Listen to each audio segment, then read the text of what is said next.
こんにちは。チベットテレビのトシ様です。チベットディスウィークでは、チベットやダライラマ法、そして中央チベット政権に関する1週間のニュースをお送りします。それではまずヘッドラインを見ていきましょう。文松林主席大臣と文部大臣は第16回学校長会議に出席しました。野次郎大臣はチベット博物館臨時展示会チベットの貨幣遺産を開催しました。ダライラマ法日本代表部事務所は、能登半島地震で被災された方々のための祈祷会を開催しました。チベットハウスブラジルのジメツリン代表は、菩薩仏教研究センターのイベント108時間の平和に参加しました。深間茂代表は中オーストラリア欧州連合大使と会談しました。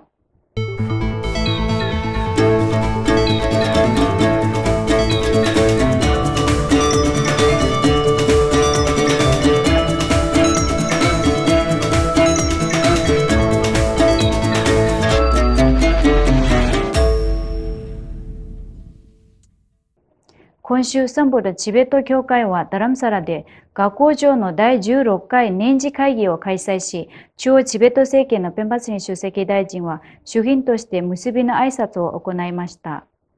ペンパツニ主席大臣は挨拶の中で、チベット人の若者の心を教育するために先進的な教育技術を採用することの重要性と、若者の文化的回復力を強化し、生徒たちの精神的幸福を優先させることの重要性を強調しました。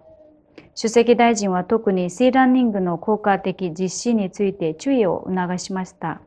タランドマチャンラ文部大臣は、校長と教頭は学校の教師と生徒の間の連絡役として機能しなければならず、そのため両者の間に親密な関係を築くことに尽力しなければならないと述べるとともに、文部省が基本教育方針に従って生徒の知識の成長を促すプログラムを実施するために必要な施設を提供することを保証しました。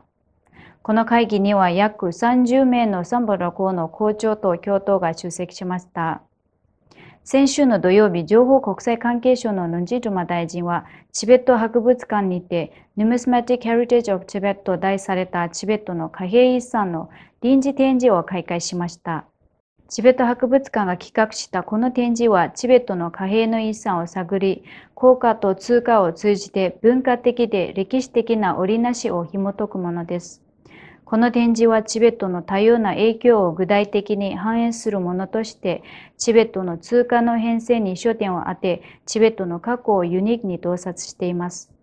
この展示は2024年1月6日から3月15日まで一般公開されます。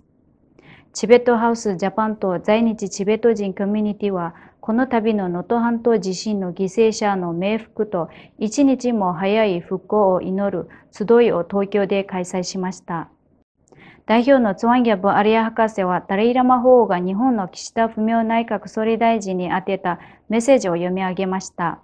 被災された方々やそのご家族にお見舞いと哀悼の意を表しました。2023年12月27日から31日までチベットハウスブラジルのジメツリン代表がセラジェソイの下司ゲンドゥンチャクバシとともに菩薩仏教研究センター108時間の平和プログラムに特別ゲストとして参加しました。プログラムには社会的文化的平和、宗教間対話、本堂での祈りのセッションが含まれ、ラマペマサンテンシーとヘンリー・ケレメスによる教えも行われました。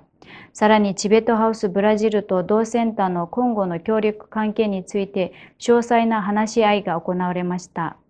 ジメツリン代表はまたチベットとヒマラヤのコミュニティ間の交流を促進するためトレス・コロアスを訪問しました。今週木曜日、キャンベラに拠点を置くチベット情報局のカマシンゲ代表はガブリエレ・ビゼンティン中オーストラリア欧州連合大使と会談しました。1時間に及ぶ会談の中で、シンゲ代表はチベットで起きている深刻な人権侵害、中国政府によるチベット仏教の伝統である輪廻転生への干渉、ダライラマ法王が中国チベット紛争解決のために提案された中央チベット政権の中道政策など、幅広い問題について説明を行いました。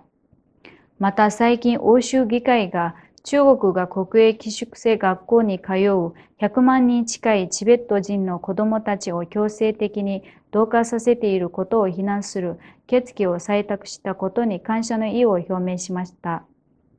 これで今週のニュースは以上です。チベットテレビをご覧いただきありがとうございます。